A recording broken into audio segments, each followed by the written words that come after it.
আসসালামু আলাইকুম।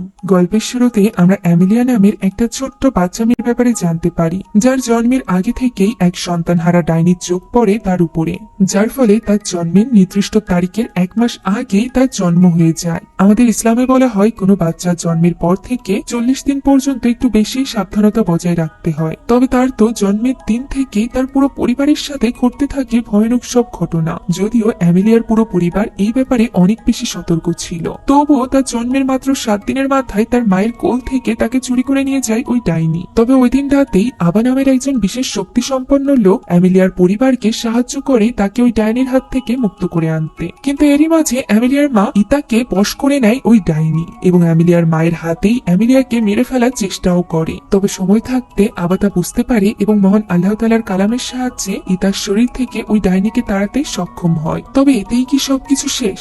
40 দিন কি পার হয়ে গিয়েছে? না, কেননা এই ঘটনার কয়েকদিনের মধ্যেই এক রাতে আবারও তাদের বাড়ি থমথমে হয়ে ওঠে। অ্যামিলিয়ার দাদি সারিকে আমরা দেখতে পাই যে কিনা লেখালেখি করছিল। এমন সময় হঠাৎই পেছনের দরজায় কিছু আওয়াজ হয়ে ওঠে। তবে সারি এই বিষয়ে খুব একটা গুরুত্ব না দিয়ে নিজের কাজ চালিয়ে যায়। আর ওই একই আওয়াজ শুনে অ্যামিলিয়ার বাবা আন্দি এবং মা ইতা জেগে যায়। ইতা উঠে গিয়ে বাইরের জানালা চেক করে, তবে সেখানে কাউকেই দেখা যায় না। তাই আন্দি তাকে তখনই শুয়ে পড়তে বলে। তবে ইতা তার ছোট্ট মেয়ে অ্যামিলিয়াকে কিছু সময়ের জন্য কোলে নিতে চাইছিল, তাই সে অ্যামিলিয়াকে দোলনা থেকে কোলে তুলে নেয় এবং কিছু সময় কোলে রেখে আবারও দোলনায় শুইয়ে দেয়। এদিকে ওই সময় ড্রয়িং রুমে থাকা ইতার শাশুড়ি আবারও কিছু আওয়াজ শুনতে পায়। ওই আওয়াজটি শুনে মনে হচ্ছিল কেউ যেন দরজা খুলছে, তাই সে মনে করে ইতা হয়তো বা এখনো পর্যন্ত ঘুমাতে যায়নি। তবে বেশ কয়েকবার ডাকার পরও ইতা কোনো সাড়া দেয় না, যার ফলে সে সামনের দিকে এগিয়ে যায়। এদিকে আমরা ইতাকে দেখতে পাই যে কিনা তখন তার ঘরেই ছিল এবং আবারও বিছানায় ফিরে যাচ্ছিল, যেখানে আন্দি তার সাথে কথা বলতে থাকে। এমন সময় হঠাৎই পুরো বাড়ির ইলেকট্রিসিটি চলে যায়। অন্ধকারে এই ঘরে এক ভয়ঙ্কর কণ্ঠের ফিসফিসানির আওয়াজ শুনতে পায় আন্দি। সে সামনের দিকে তাকায়, যেখানে এক ভয়ানক পেতনি তার মেয়ে অ্যামিলিয়াকে কোলে নিয়ে দাঁড়িয়েছিল, যাকে দেখে তার বুঝতে বাকি থাকে না যে এটাই হলো আসি, যে কিনা বহুদিন থেকে চেষ্টা করছিল তাদের মেয়ে অ্যামিলিয়াকে নিয়ে যাওয়ার। ফলে তারা দুজনই ভীষণ ভয় পেয়ে যায় এবং আসি তাদের দিকে এগোতে থাকে। আন্দির অবস্থা খারাপ হতে থাকে। এদিকে ওই সময় বাইরে থাকা আন্দির মা মোমবাতি জ্বালায় এবং আশেপাশে দেখার চেষ্টা করে। এমন সময় সে নিজের সামনে দিয়ে ওই ডাইনি অর্থাৎ আসিকে যেতে দেখতে পায়। তার মনে হয় ইতা হয়তো বা অ্যামিলিয়াকে কোলে নিয়ে হাঁটাহাঁটি করছে, তাই সে গুরুত্ব না দিয়ে সামনের দিকে এগিয়ে যাচ্ছিল। এমন সময় পেছন থেকে ফিসফিসানির একটি গানের সুর ভেসে আসে। এই গানের সুর তার চেনা। এর আগেও নামাজের মধ্যে আসি তাকে এই গান গাইয়ে ভয় দেখিয়েছিল, যে কারণে সে বুঝতে পারে যে অ্যামিলিয়াকে কোলে নিয়ে সেখানে ইতা নয় বরং আসি গান গাইছে। ফলে ভীষণ ভয় পেয়ে যায় সে। তাই তো সে আসির আত্মার কাছে জানতে চায় যে ইতা কোথায়, সে তার নাতনিকে নিয়ে কোথায় যাচ্ছে। এই প্রশ্ন করা মাত্রই আসি প্রচন্ড রেগে যায় এবং তার দিকে তাকায়, যার ফলে তার হাতে থাকা মোমবাতিটি নিচে পড়ে যায়। এরপর আসি তার দিকে চিৎকার করতে করতে তেড়ে আসে। সে সামনের দিকে এগোতে দেখতে পায় সামনে পড়ে আছে তার ছেলে এবং পুত্রবধূর লাশ। অর্থাৎ শেষমেশ আসি অ্যামিলিয়াকে নেওয়ার জন্য আন্দি এবং ইতাকে মেরে ফেলেছিল, যা দেখে সারি চিৎকার করে ওঠে এবং তার এই চিৎকারের সাথে সাথে এই দৃশ্যটি এখানেই শেষ হয়ে যায়। এর বেশ কিছু বছর পরের দৃশ্য আমরা দেখতে পাই, যেখানে জঙ্গলের মধ্য দিয়ে এক বাচ্চা মেয়ে রাতের অন্ধকারে কিছু একটা নিয়ে পালাচ্ছিল। কেউ যেন তাকে তাড়া করছে। এভাবেই দৌড়াতে দৌড়াতে সে রাস্তায় চলে আসে এবং তখনই সেখানে একটি গাড়ি চলে আসলে সেই গাড়িতে মেয়েটির অ্যাক্সিডেন্ট হয়। এরপর আমাদেরকে হসপিটালের দৃশ্য দেখানো হয়, যেখানে সিলভিয়া নামের এক ডক্টর নার্সদের সাথে দাঁড়িয়ে কথা বলছিল। এমন সময় সেখানে ওই ছোট্ট বাচ্চা মেয়েটিকে আহত অবস্থায় ট্রলিতে করে নিয়ে আসা হয়, যাকে এইভাবে দেখে সিলভিয়ার নিজের মেয়ের কথা মনে পড়ে যায়। কিছু বছর আগে তার মেয়েকেও ঠিক একইভাবে ট্রলিতে করে হসপিটালে নিয়ে আসা হয়েছিল। অ্যাক্সিডেন্টের কারণে তার অবস্থা বেশ ক্রিটিক্যাল ছিল। ডক্টররা আপ্রাণ চেষ্টা করেছিল তাকে বাঁচানোর, তবে তাদের অপারেশন সাকসেসফুল হয় না। সিলভিয়ার মেয়ে তার সামনে শেষ নিঃশ্বাস ত্যাগ করে, যার ফলে সিলভিয়া ভীষণভাবে ভেঙে পড়ে। সে নিজের মেয়েকে ধরে হাউমাউ করে কাঁদতে থাকে। সেখানে তার হাজবেন্ড রাজানও উপস্থিত ছিল। 4 বছর আগে নিজের মেয়েকে হারিয়ে সিলভিয়া এখন অনেকটা শক্ত হয়ে গিয়েছিল, তাই তো এখন সে নিজ হাতেই এই মেয়েটির চিকিৎসা করছিল। মেয়েটি একদমই তার মেয়ে তাসিয়ার বয়সী ছিল। তবে সিলভিয়া এবার ঠিকই মেয়েটিকে বাঁচিয়ে নিতে সফল হয়, যার ফলে সে যেন মনের মধ্যে এক অদ্ভুত ধরনের স্বস্তি অনুভব করে। প্রথমবার দেখা থেকেই সিলভিয়া যেন এই মেয়েটির প্রতি এক অদ্ভুত রকমের টান অনুভব করছিল। এদিকে 24 ঘন্টা পার হয়ে যাওয়ার পরও মেয়েটির খোঁজ নিতে কেউ আসেনি। এমন এমনকি এই মেয়েটির নিখোঁজ হওয়ার ব্যাপারে কোনো রকম কমপ্লেনও নেই। তাই সিলভিয়া নিজে নার্সের কাছে এই মেয়েটির ব্যাপারে জিজ্ঞাসা করে। সে ওই লোকটির ব্যাপারে জানতে চায় যে কিনা মেয়েটিকে তাড়া করছিল, যার কাছ থেকে পালাতে গিয়ে মেয়েটির অ্যাক্সিডেন্ট হয়েছিল। নার্স জানায় ওই লোকটির একটি ক্ষেত ছিল যেখান থেকে এই মেয়েটি পেঁপে চুরি করে পালাচ্ছিল, তাই তো তাকে তাড়া করছিল ওই লোকটি। সেই সাথে লোকটি আরো একটা কথা বলেছে যে ব্যাপারে নার্স তো বিশ্বাস করে না, তবে ডক্টর সেটা জানতে চায়। তখন নার্স জানায় যে লোকটি বলেছে এই মেয়েটি নাকি ওই জঙ্গলে থাকা একটি বাঁশঝাড়ের মতো স্থানে একা বসবাস করত, তার বাবা মা কেউই নেই। তবে একটা জঙ্গলে এইটুকু 7 বছর বয়সী বাচ্চা মেয়ে কি কোনোভাবে সার্ভাইভ করতে পারবে? যা শুনে সিলভিয়া নিজে যায় ওই স্থানটি চেক করতে। আর এরপর সে বড় ধরনের একটা শাকে তাসিয়া মারা গিয়েছে। এখনো পর্যন্ত তাদের কোনো সন্তান হচ্ছে না। এই ব্যাপারে যে তারা চেষ্টা করেনি এমনটি নয়, অনেকবার চেষ্টার পরও তাদের কোনো সন্তান হয়নি। যে ব্যাপারটা নিয়ে সিলভিয়া অনেক বেশি অধৈর্য হয়ে গেলেও রাজান কিন্তু অধৈর্য হয়নি। সে অপেক্ষা করছিল সঠিক সময়ে। তবে সিলভিয়ার মতে এখন সঠিক সময় চলে এসেছে। সে একটা মেয়েকে পেয়েছে যার কিনা বাবা মা কেউই নেই। সে এত বছর ধরে জঙ্গলের ভেতরে একা একা বাস করত। সিলভিয়া তাকে নতুন একটা জীবন দিতে চায়। রাজান জিজ্ঞাসা করে যদি তার বাবা মা ফিরে আসে তার মায়ের কথা কি একবারও সিলভিয়া ভাবছে? প্রত্যুত্তরে সিলভিয়া বলে সে ওই মায়ের কথা কেন ভাববে যে মা তার নিজের মেয়ের কথা ভাবেনি। নিজের মেয়ে এতদিন যাবৎ জঙ্গলের ভেতরে কি খাচ্ছিল কি পড়ছিল এই ব্যাপারেও ভাবেনি। আর যদি কখনো সে ফিরেও আসে এবং নিজের মেয়েকে নিয়ে যেতে চায় তাহলেও সিলভিয়া মেয়েটির জন্য শেষ পর্যন্ত লড়াই করবে, যাতে করে এই লড়াইয়ে সে হেরে গেলেও নিজেকে সান্ত্বনা দিতে পারে যে সে কিছুদিনের জন্য হলেও মেয়েটিকে নিজের কাছে পেয়েছিল। তবে রাজান তো আরো একবার সন্তান হারানোর কষ্ট সহ্য করতে পারবে না। যদিও সিলভিয়া ইতিমধ্যে সিদ্ধান্ত নিয়ে ফেলেছিল এবং কাগজপত্র রেডি করে ফেলেছিল, ফলে রাজানের আর কিছুই করার থাকে না। সিলভিয়া পরদিন হসপিটালে যায় এবং নিজে যায় ওই মেয়েটির সাথে কথা বলতে। সে এখানে মেয়েটিকে জিজ্ঞাসা করে যে সে কি একজন ডক্টরের মেয়ে হবে। বাচ্চা মেয়েটি এর কোনো উত্তর না দিলে সিলভিয়া জিজ্ঞাসা করে যে সে কি তার নাম দিতে পারে। মেয়েটি এরও উত্তর দেয় না। তখন সিলভিয়া নিজে থেকেই তার জন্য একটা নাম ঠিক করে, যে নামটি ছিল আনা। আর এরপর বলে সে আজ থেকে তার সন্তান। এই কথা বলা মাত্রই সিলভিয়ার কানের কাছে যেন এক বিকট হাওয়া বয়ে আসে। সে পিছে ফিরে দেখে, তবে সেখানে কেউই ছিল না। তবে সামনে ঘুরতেই তার পেছনে আমরা আসির ছায়াকে দেখতে পাই। আর এ থেকেই আমরা বুঝতে পারি যে এই ছোট্ট মেয়েটি আর কেউ নয় বরং অ্যামিলিয়া ছিল, যে কিনা গত 7 বছর ধরে আসির সাথে ওই জঙ্গলেই বসবাস করছিল। যেহেতু সে কোনো মানুষের দেখা পায়নি অথবা মানুষের সাথে থাকেনি, এই কারণেই সে এখনো কথা বলতে পারতো না। এখন যেহেতু অ্যামিলিয়ার নতুন মা সিলভিয়া তাকে নাম দিয়েছিল অ্যানা, তাই এখন থেকে আমরা অ্যামিলিয়াকে অ্যানা বলেই ডাকবো। ওই রাতটা অ্যানার হসপিটালে শেষ রাত ছিল, যেখানে আমরা ওই নার্সকে দেখতে পাই যে কিনা অ্যানার ঘর থেকে ওই গানের গুনগুন শব্দ শুনতে পায়। তবে সেই ব্যাপারে খুব একটা গুরুত্ব দেয় না। পরদিন সকালেই সিলভিয়া অ্যানাকে নিয়ে বাড়িতে ফিরে আসে, যেখানে রাজান তাদের জন্য অপেক্ষা করছিল। এখানে রাজানের সাথে আনাকে সিলভিয়া পরিচয় করিয়ে দেয়, যেখানে প্রথমবার দেখাতে আনা রাজানকে দেখে ভয় পাচ্ছিল। যেহেতু সে এর আগে কখনো মানুষের মধ্যে থাকেনি, তাই তার জন্য নিজেকে এইভাবে মানিয়ে নেওয়া একটু কঠিন ছিল। যদিও রাজান চেষ্টা করে তার সাথে কথা বলার, তবে যেহেতু সে কথা বলতে পারে না তাই সে রাজানের সাথে কোনো রকম ভাব বিনিময় করে না। এরই মধ্যে আনার চোখ পড়ে দূরে থাকা একটি দোলনায়। সে ছুটে গিয়ে ওই দোলনায় দোল খেতে শুরু করে, যা দেখে রাজান এবং সিলভিয়া দুজনই একটু হলেও খুশি হয়, কারণ 4 বছর ধরে তাদের মেয়ের এই দোলনাটি ফাঁকা ছিল। এখন ফাইনালি কেউ চলে এসেছে এই দোলনায় দোল খাওয়ার জন্য। তারা খুশি মনে আনাকে দেখছিল। এমন সময় সেখানে তাদের প্রতিবেশীর মেয়ে আলিয়া এবং তার দেখাশোনায় কর্মরত একজন মহিলা ইমাক সেখানে আসে, যেখানে আলিয়া চেষ্টা করে আনার সাথে বন্ধুত্ব করার। তবে আনা যেহেতু মানুষজন দেখলে একটু ঘাবড়ে যেত, তাই সে আলিয়াকে দেখে সিলভিয়ার পেছনে গিয়ে লুকায়। এখন কথা বলা শেষ করে ইমাক আলিয়াকে নিয়ে ঘরে ফিরে যাচ্ছিল। তখনই হঠাৎ করে সে সিলভিয়াদের এই বাড়ির ভেতর থেকে আসির গাওয়া ওই গুনগুন ঘুমপাড়ানি গানের শব্দ শুনতে পায়, যেটা শুনে সে একটু অবাকই হয়। তবে সে এই ব্যাপারে কোনো কিছুই না বলে সেখান থেকে চলে যায়। অন্যদিকে ঘরের ভেতরে গিয়ে আনা তো ভীষণ খুশি হয়ে যায়। সে এই সকল জিনিসপত্র আগে কখনোই দেখেনি। সে মানুষের ঘরের ভেতর কখনোই আসেনি। এজন্য টিভি দেখে সে তো অবাক হয়ে যায়। টিভির উপর হাত বোলাতে বোলাতে টিভিটি চালু হয়ে গেলে সে প্রথমে তো একটু ঘাবড়ে যায়। পরবর্তীতে সে এই সবকিছু নিয়ে বেশ মজা পেতে শুরু করে। সব থেকে বেশি মজা পাচ্ছিল টেবিল ল্যাম্পের আলো জ্বালাতে এবং নিভাতে। এখন ওই দিন রাতে সিলভিয়া নিজের পছন্দ মতো অ্যানার চুল কেটে দেয়। আর এরপর তাকে গোসল করানোর জন্য বাথটাবে নিয়ে যাওয়া হয়, যেখানে অ্যানা খুব বেশি খুশি ছিল। তাদের এই খুশির মুহূর্তের আওয়াজ শুনে এখানে রাজানের মনে পড়ে যায় নিজের ছোট্ট মেয়ে তাসিয়ার কথা, যে এখন আর তাদের সাথে ছিল না। এখন এখানে গোসল করাতে করাতে সিলভিয়া লক্ষ্য করে অ্যানার পিঠে কিছু ক্ষতচিহ্ন রয়েছে, যে চিহ্নগুলো দেখে সিলভিয়া নিজেও অ্যানাকে নিয়ে বেশ চিন্তিত হয়ে পড়ে। এমন সময় বাইরে থেকে তাকে ডাক দেয় রাজান এবং জানায় হসপিটাল থেকে কল দিয়েছে এবং তার সাথে কথা বলতে চায়। যেটা শোনার পর সিলভিয়া অ্যানাকে বাথটাবেই অপেক্ষা করতে বলে বাইরে চলে যায়। সে বাইরে যেতেই হঠাৎ করে বাথরুমের লাইটটি জ্বলতে নিতে শুরু করে। এমন সময় সামনে কাউকে একটা দেখে অ্যানা খিলখিলিয়ে হেসে ওঠে। ওই সময় বাইরে সিলভিয়া হসপিটালে কথা বলছিল, যেখানে সে জানায় যে সে কয়েকদিনের জন্য ছুটি নিয়েছে,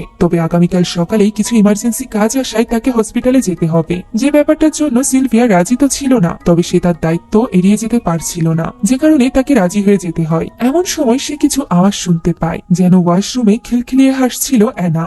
সব সময় যে অ্যানা চুপ করে মুখ গোমড়া করে পড়ে থাকে, তার মুখে এমন খিলখিলিয়ে হাসার শব্দ শুনে সিলভিয়া একটু অবাক হয়। তাই সে আস্তে আস্তে করে এগিয়ে যায় ওয়াশরুমের দিকে। সেখানে গিয়ে সে দরজা খুলতে যাবে, তবে তার আগেই দরজাটি একা একাই খুলে যায়। সে দেখতে পায় লাইটটি জ্বলছে নিচ্ছে এবং তার সামনে বাথটাবের ভেতর বসে আছে অ্যানা। তবে অ্যানার সাথে এখানে আরো কেউ ছিল, যাকে স্পষ্টভাবে দেখা যাচ্ছিল না। তাই সাহস করে আস্তে আস্তে করে সিলভিয়া সামনের দিকে এগিয়ে যায় এবং সেখানে থাকা পর্দাটি সরিয়েই দেখতে পায় সেখানে তো কেউই নেই। সাথে সাথে অ্যানাও চুপ হয়ে যায়, যেন সিলভিয়ার এখানে ফিরে আসায় সে খুশি না। এখন ওই রাতে খাবারের টেবিলের দৃশ্য আমরা দেখতে পাই, যেখানে সিলভিয়া অ্যানাকে শেখাচ্ছিল কিভাবে চামচ দিয়ে খাবার খেতে হয়। তবে অ্যানা এখানে ভুলবশত খাবারের চামচটি নিচে ফেলে দেয়, যেটা সে তুলতে যাচ্ছিল। এমন সময় হঠাৎই পেছনে সে কিছু একটা দেখতে পায়। অন্ধকারের মধ্যে কাউকে একটা দেখে সে এত বেশি খুশি হয়ে যায় যে সে খাবারের প্লেট নিয়ে দৌড়ে চলে যায় ওই অন্ধকারের ভেতরে এবং সেখানে বসে খুবই অদ্ভুত ভাবে দুই হাত দিয়ে খাবার খেতে শুরু করে। পাশে বসে থাকা কাউকে দেখে সে যেন অনেক বেশি খুশি হচ্ছিল, যাকে খালি চোখে দেখতে পারছিল না সিলভিয়া এবং রাজান। তার এই ব্যবহারে দুজনই বেশ অবাক হয়। এখন ওই রাতে ঘুম পাড়ানোর সময় আনাকে সিলভিয়া বুড়ো আঙ্গুলের গল্প শোনায়। সে সবগুলো আঙুলকে একে একে আনার সাথে পরিচয় করিয়ে দেয়, আর এরপর বলে যেমন বৃদ্ধ আঙ্গুল অর্থাৎ থাম ছাড়া বাকি আঙুলগুলো দুঃখী এবং একা ফিল করে, ঠিক তেমনই থামও বাকি আঙুল ছাড়া একা ফিল করে। আর হাতের পাঞ্জা মুট করার সময় থামই হাতকে শক্ত করে রাখে, সবাইকে প্রোটেক্ট করে, ঠিক যেভাবে একজন মা তার সন্তানকে প্রোটেক্ট করে, যেভাবে সিলভিয়া এখন থেকে আনাকে প্রোটেক্ট করবে। সে এখানে আনাকে প্রমিস করে যে সে সব সময় আনার পাশে থাকবে, তাকে সবকিছু থেকে রক্ষা করবে। সে এখানে বৃদ্ধ আঙুল দিয়ে মাদার প্রমিস করাও শেখায়, যেটা দেখে আনা বেশ আশ্চর্য হয়। আর এরপর তাকে ঘুমাতে বলে সিলভিয়া ওই ঘর থেকে চলে যায়। আনা তখন বারবার টেবিল ল্যাম্পটি জ্বালাতে নিভাতে শুরু করে এবং খুশিতে হাসতে থাকে, এবং তাকে দেখে খুশি হচ্ছিল এই ঘরেরই এক কোনায় বসে থাকা আসির আত্মা। পরদিন সকালে ইচ্ছা না থাকা সত্ত্বেও সিলভিয়াকে যেতে হয় হসপিটালে। বাড়ি থেকে বেরোনোর সময় তার দেখা হয় আলিয়া এবং ইমাকের সাথে, যাদেরকে বিদায় জানিয়ে সে সেখান থেকে রওনা দেয়। ওই সময় ইমাক তাদের বাড়ির জানালায় আসির আত্মাকে দেখতে পায়, তবে পর মুহূর্তে সেখানে কাউকে দেখা যায় না। এদিকে রাজান গিয়ে দাঁড়ায় আনার কাছে, যে কিনা দোলনায় দোল খাচ্ছিল। তবে আনা এখানে অদ্ভুত ভাবে আশেপাশে তাকিয়ে হাসছিল, যেন সে সেখানে কিছু একটা দেখতে পারছে অথবা কাউকে একটা দেখতে পারছে, যাকে রাজান দেখতে পারছিল না। যে কারণে রাজান একটু অবাক হয় এবং আনাকে জিজ্ঞাসা করে যে এখানে কি আছে। এমন সময় ভেতর থেকে ফোন আসার শব্দ হতে থাকে, যা শুনে রাজান তখনই ভেতর চলে আসে কথা বলার জন্য। তবে সে আসার আগে আনাকে বলে সে যেন এখান থেকে কোথাও না যায়। ভেতরে কথা বলতে বলতে সে হঠাৎ করেই দেখতে পায় বাইরে আনা অনেক জোরে জোরে দোল খাচ্ছে, যা দেখে রাজান অনেক বেশি ঘাবড়ে যায়। সে তখনই দৌড়ে চলে যায় আনার কাছে। এদিকে আমরা জানালার কাছে দেখতে পাই যে সেখানে আনা একা নয়, বরং তাকে এইভাবে জোরে জোরে দোল দিচ্ছিল আসি। তবে রাজান সেখানে পৌঁছানো মাত্রই এই জোরে জোরে দোলনার দোল যেন থেমে যায়, যা দেখে রাজান একটু অবাক হয় এবং আনাকে জিজ্ঞাসা করে যে সে ঠিক আছে কিনা। এমন সময় তাদের প্রতিবেশীর মেয়ে আলিয়া রাজানের কাছে জানতে চায় যে সে আনার সাথে কিছু সময় খেলতে পারবে কিনা।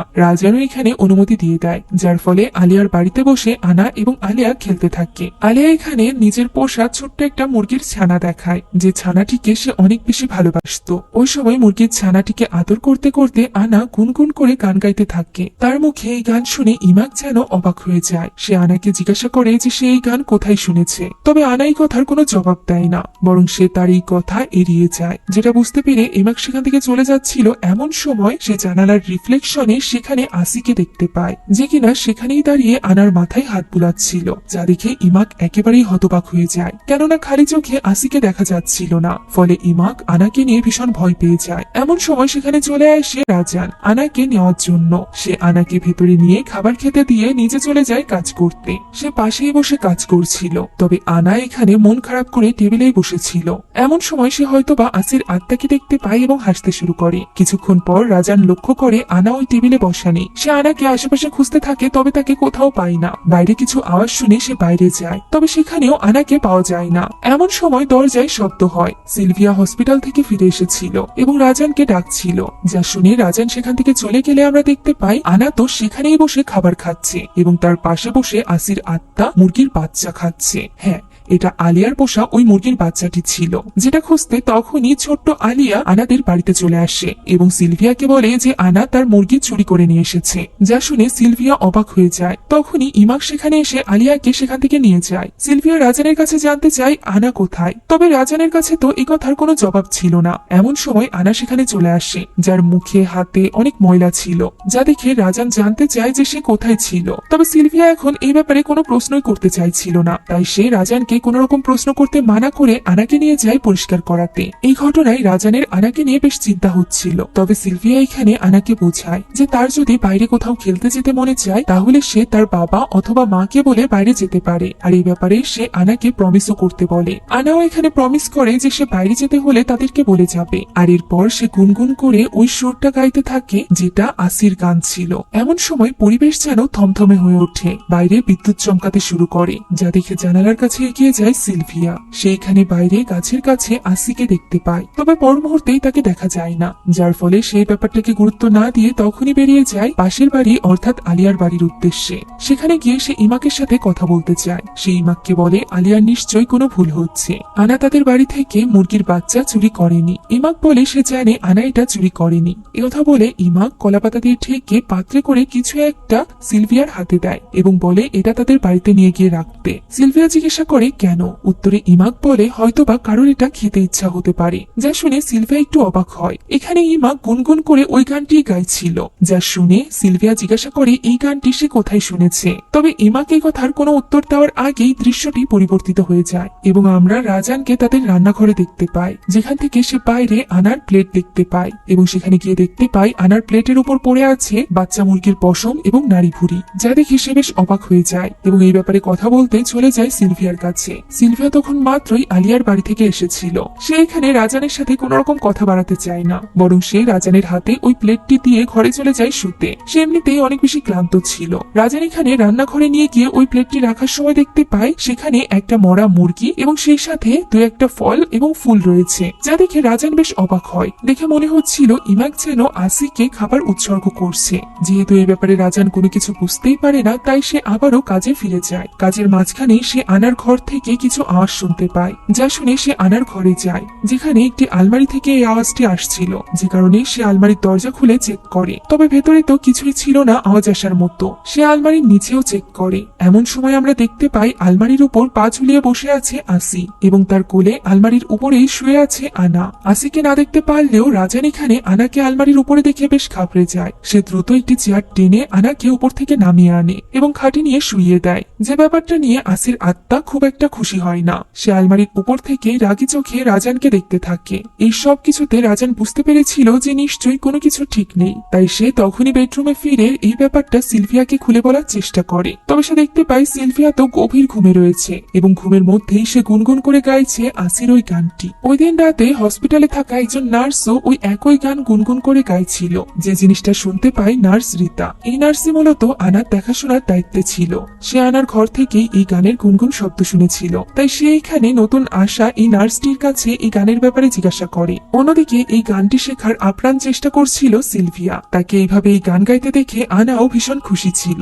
এতে করে তাদের দুজনের সম্পর্ক আরো বেশি গাঢ় হচ্ছিল। আনাও যেন ধীরে ধীরে সিলভিয়াকে নিজের মা হিসাবে গ্রহণ করে নিচ্ছে, যে ব্যাপারটা দেখে রাজানেরও বেশ ভালো লাগে। এদিকে হসপিটালে বসেও সিলভিয়া ওই গানই গুনগুন করে গাইছিল। তখন তার রুমে আসে নার্স রীতা, যে কিনা তার গানে বলা একটা শব্দ ঠিক করে দেয়, যা শুনে সিলভিয়া তার কাছে জানতে চায় যে সে এই গান কোথা থেকে শিখলো। রীতা জানায় সে একজন নার্সের কাছ থেকে এই গানটি শিখেছে, তবে তার আগেও সে কোথাও একটা এই গান শুনেছে, তবে কোথায় তা মনে পড়ছে না। তখন সিলভিয়া জানায় সে এই গান আনার কাছ থেকে শুনেছে, এটা তার পছন্দের গান। যা শুনে নার্স রীতার মনে যেন একটা খটকা লাগে। খটকা তো লেগেছিল রাজানের মনেও। তবে যেহেতু আনা তার প্রশ্নের উত্তর দিতে পারবে না, তাই সে আঁকার মাধ্যমে আনার কাছে জিজ্ঞাসা করে যে তার ঘরের আলমারির উপর কাল রাতে সে শুয়েছিল, তবে তার পক্ষে এত উঁচু আলমারিতে পৌঁছানো সম্ভব ছিল না। তাহলে সে সেখানে কিভাবে পৌঁছালো? কেননা রাজানের মতো বড় মানুষেরও চেয়ার লেগেছিল তাকে সেখান থেকে নামাতে। রাজান আরো জিজ্ঞাসা করে যে সেই কি আলিয়ার মুরগির বাচ্চা নিয়েছিল কিনা। একথা শুনে আনা সেখান থেকে চলে যেতে চাইলে রাজান তাকে আশ্বাস দেয় যে সে তার উপর রাগ করবে না।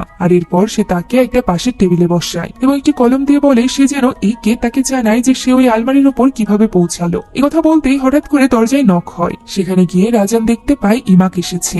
ইমাক গত রাতে দেওয়া ওই প্লেটটি নিতে এসেছিল, তবে রাজান তাকে সেখানে দাঁড়াতে বললেও সে ভেতরে প্রবেশ করে। রাজান চলে যায় রান্নাঘরে ইমাকের প্লেটটা আনতে, যেখানে গিয়ে সে অবাক হয়ে যায়, কেননা প্লেটের অবস্থা দেখে মনে হচ্ছিল প্লেটে দেওয়া খাবার কেউ খেয়ে ফেলেছে। এই বাড়িতে কাঁচা মুরগি কে খাবে? এটা দেখে রাজান একটু অবাক হয়, তবে আপাতত তাকে এই প্লেটটিকে ইমাককে দিয়ে দিতে হবে, তাই সে সেটা ধুতে আরম্ভ করে। এদিকে আমরা ইমাককে দেখতে পাই যে কিনা একটা আলমারির সামনে দাঁড়িয়ে কাশিকে ডাকছিল। কাশি হলো আসিরই পুরো নাম। হয়তোবা ইমাক তাকে চেনে, তবে আপাতত তাকে কিভাবে চেনে এটা আমরা জানতে পারি না, কেননা সেখানে রাজান আসা মাত্রই ইমাক চুপ হয়ে যায় এবং প্লেটটি নিয়ে তখনই ওই বাড়ি থেকে বেরিয়ে যায়। সে যেতেই রাজান ফিরে আসে আনার কাছে, যে কিনা অলরেডি ঘুমিয়ে পড়েছিল। এখানে সে ঘুমানোর আগে আলমারির উপর নিজের সাথে সাথে আসিকেও এঁকেছিল, যা দেখে রাজান একটু অবাক হয়। এমন সময় ওইখানে থাকা কলমটি নড়তে আরম্ভ করে, সেটা নিচে পড়ে যায় এবং সোজা চলে যায় ওই আলমারিটির দিকে। যেদিকে তাকাতেই রাজান দেখতে পায় সেখানে আস্তে আস্তে করে আসির আত্মা ভেসে উঠছে। এই ভয়ানক দৃশ্য দেখে রাজান এত বেশি ঘাবড়ে যায় যে সে তখনই আনাকে কোলে নিয়ে দৌড়ে চলে যায় ঘরে।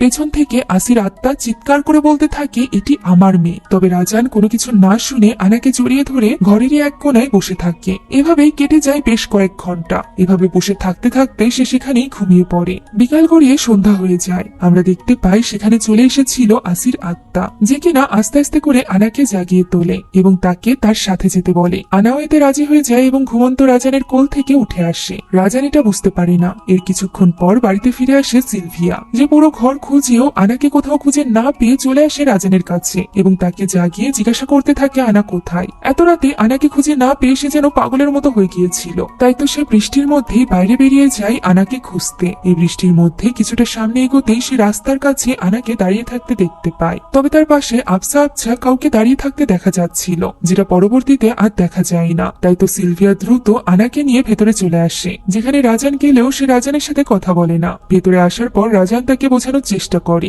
যে আনার বাইরে যাওয়ার ব্যাপারে তার কোনো হাত নেই, সে তো কোনো এক শক্তির কাছ থেকে আনাকে বাঁচাচ্ছিল। তবে সিলভিয়ার মনে হচ্ছিল রাজান হয়তোবা এখনো পর্যন্ত আনাকে নিজের সন্তান হিসাবে গ্রহণই করতে পারেনি। একবার নিজেদের ভুলের কারণে তারা তাসিয়াকে হারিয়েছে। 4 বছর আগে এই রাস্তাতেই তাসিয়ার অ্যাক্সিডেন্ট হয়েছিল, যে কারণে তার মনে হতে থাকে আনার ব্যাপারে হয়তোবা রাজান এখনো সতর্ক নয়। সে আনাকে নিজের সন্তান হিসাবে গ্রহণই করতে পারেনি। আনাকে রক্ষার জন্য সে কোনো রকম দায়িত্বই পালন করছে না। এই কথাগুলো শুনে রাজানেরও বেশ খারাপ লাগে, কারণ সে তার জায়গা থেকে যথেষ্ট চেষ্টা করছিল। তবে সিলভিয়ার কাছে আত্মার এই কথাটি একেবারেই একটা নাটকের মতো মনে হচ্ছিল, যাতে করে রাজানের গায়ে কোনো দোষ না যায়। এই সব কিছু ভেবে সিলভিয়া অনেক বেশি ইমোশনাল হয়ে পড়ে, যা দেখে আনারও খারাপ লাগে। তাই সে সিলভিয়ার চোখের পানি মুছে তাকে জড়িয়ে ধরে। এদিকে রাজান দোষ না করেও দোষী হয়ে দাঁড়িয়ে থাকে। ওই রাতে ঘুমানোর আগে আনাকে গোসল করানোর সময় সিলভিয়া তাকে আবারও ওই গান গেয়ে শোনাচ্ছিল। এমন সময় বাথরুমের বেসিন থেকে পানি পড়তে শুরু করে। মুহূর্তের মধ্যেই ওই পানি রক্তের বর্ণ ধারণ করে। তবে সিলভিয়া ওই পানিতে হাত দিতেই সেটা স্বাভাবিক হয়ে যায়। তাই সে দ্রুত পানির ট্যাপটি বন্ধ করে দেয়। এমন সময় আয়নায় দেখা যায় আসি তার পাশে চলে এসেছে, যে কিনা সিলভিয়াকে ধাক্কা দিয়ে ফেলে দেয়। এতে করে বাথটবে তার মাথায় আঘাত লাগে এবং তার মাথা কেটে যায়। রাজান সেখানে চলে আসে এবং তাকে সামলে নেয়। এই ঘটনাতেও সিলভিয়ার মনে হচ্ছিল যে বাথরুম ভিজা ছিল, এই কারণেই সে স্লিপ করে পড়ে গিয়েছে। রাজান তাকে বোঝানোর চেষ্টা করে, তবে সে তো কোনো কিছু মানতে রাজি ছিল না, যার ফলে রাজানও আর কথা বাড়ায় না। সে নিজের ঘরে চলে যায় শুতে। সিলভিয়া তাকে জানিয়ে দেয় যে আজ রাতে সে আনার কাছেই ঘুমাবে। কিছুক্ষণ পর সিলভিয়া যখন অন্যদিকে ঘুরে শোয়, তখন সে কারোর ভয়ঙ্কর কণ্ঠ শুনতে পায়, যে কিনা বলছিল এটা আমার মেয়ে। একথা শুনে সিলভিয়া ভীষণ ভয় পেয়ে যায়। তবুও সে সাহস করে আস্তে আস্তে করে পেছনে ফিরে তাকায়, যেখানে আনার অপাশে শুয়েছিল আসির আত্মা এবং ইশারায় সিলভিয়াকে বোঝাচ্ছিল যে আনা তার মেয়ে। এতে করে সিলভিয়া ভয় পেয়ে যায় এবং আস্তে আস্তে করে সেখান থেকে উঠে সরে আসতে চায়। তবে বিছানা থেকে উঠতেই সে দেখতে পায় আসি অদৃশ্য হয়ে গিয়েছে,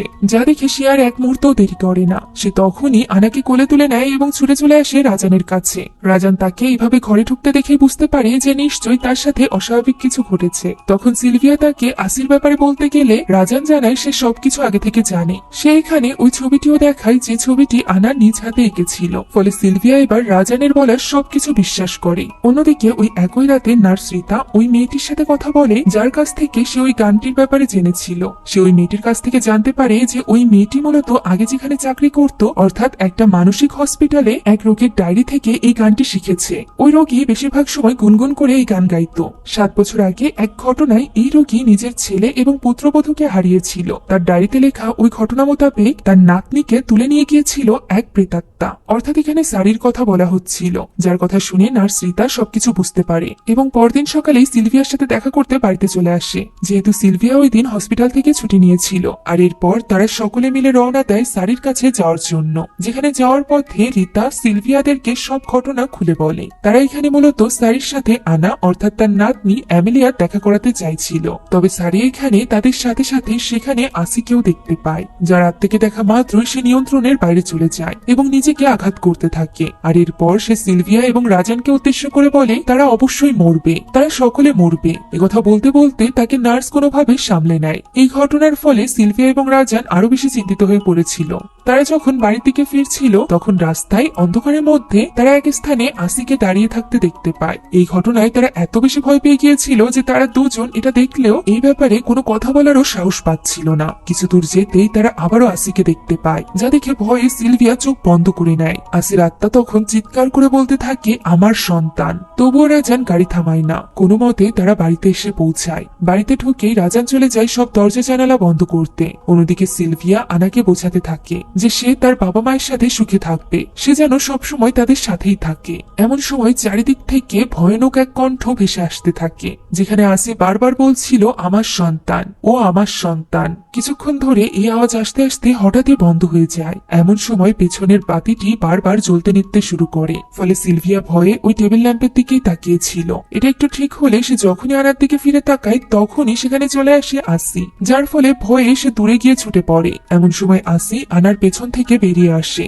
এবং তাকে ধরে আমার সন্তান বলে চিৎকার করতে থাকে। সিলভিয়াও এখানে থেমে থাকে না, সে সমানে আনাকে তার হাত থেকে ছাড়িয়ে নেওয়ার চেষ্টা করছিল এবং চিৎকার করে বলছিল আনা তার সন্তান। এভাবেই চলতে চলতে একটা সময় সিলভিয়ার হাত থেকে শুরু করে মুখ পর্যন্ত আসির হাত দেখা যায়, যেটা সরাতে গিয়ে সিলভিয়া ব্যস্ত হয়ে পড়ে এবং এই সুযোগে আসি আনাকে নিয়ে সেখান থেকে চলে যায়। যতক্ষণে এই ব্যাপারটা সিলভিয়া বুঝতে পারে ততক্ষণে অনেক দেরি হয়ে গিয়েছিল। তার চিৎকার শুনে সেখানে চলে আসে রাজান। এমন সময় তাদের সামনে দরজাটি খুলে যায় এবং বাতাস বইতে আরম্ভ করে, যা দেখে তারা বুঝতে পারে যে তারা আনাকে হারিয়ে ফেলেছে। ওই শয়তানি শক্তি আনাকে নিয়ে বাইরে কোথাও চলে গিয়েছে। পরদিন সকাল থেকেই তাদের সাথে সাথে পুরো এলাকাবাসীরা মিলে আশেপাশে জঙ্গলে আনাকে খুঁজতে থাকে, তবে অনেক খোঁজার পরও তারা আনাকে কোথাও খুঁজে পায় না। দেখতে দেখতে সন্ধ্যা গড়িয়ে রাত হয়ে যায়। ঘরে বসে সিলভিয়া এবং রাজান ভাবছিল যে তারা এখন কি করবে। প্রথমে তাসিয়া, এরপর আবার আনা।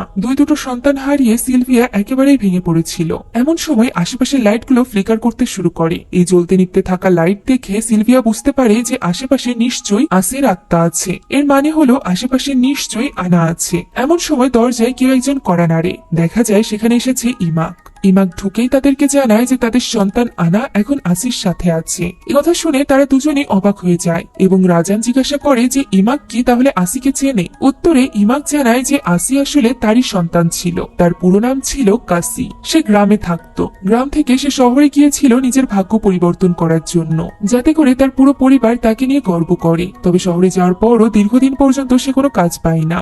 এমন সময় তার সাথে ইমাকের এলাকার এক বৃদ্ধার দেখা হয় এবং সে তাকে সাথে করে ওই এলাকায় নিয়ে আসে। এলাকায় অনেক মেয়েরাই বাইরে গিয়ে কাজ করত, যাদের সন্তানদের দেখাশোনা করত কাসি। এতে করে তার কিছু ইনকামও হতো। সেই সাথে সে বাচ্চাদের সাথে বেশ ভালোভাবে মিশেও যেত। কাসি এখানে ইমাকের সাথেই থাকতে শুরু করেছিল। ইমাক তার জন্য তার মায়ের মতো ছিল। সে ইমাককে মা বলেই ডাকতো এবং ইমাকও কাসিকে নিজের সন্তানের মতোই দেখতো। এভাবে বেশ কিছুদিন কেটে যায়। ইমাক একদিন জানতে পারে যে কাসির বয়ফ্রেন্ড হয়েছে। এটা জানার পর থেকে ইমাক কেন জানি স্বস্তি পাচ্ছিল না, আর তার এই দুশ্চিন্তা যথার্থ ছিল, কেননা খুব শীঘ্রই কাসি প্রেগনেন্ট হয়ে পড়ে। গ্রাম থেকে আসা সহজ সরল কাসির সাথে সম্পর্ক বাঁধার পর ছেলেটি এই অবস্থায় তাকে একা ফেলে চলে গিয়েছিল, যার ফলে কাসি ভীষণ আকারে ভেঙে পড়েছিল। ওই সময় ইমাকি তাকে সামলায়। ইমাক প্রতিনিয়ত ওই গান গুনগুন করে গাইতো, যা শুনে কাসি ঘুমিয়ে যেত। এই গানটি কাসির এই জন্যই এত পছন্দের। এভাবেই দেখতে দেখতে 9টা মাস কেটে যায়। 7 বছর আগে কাসি নিজের সন্তান নিয়ে ফিরে যায় তার গ্রামে,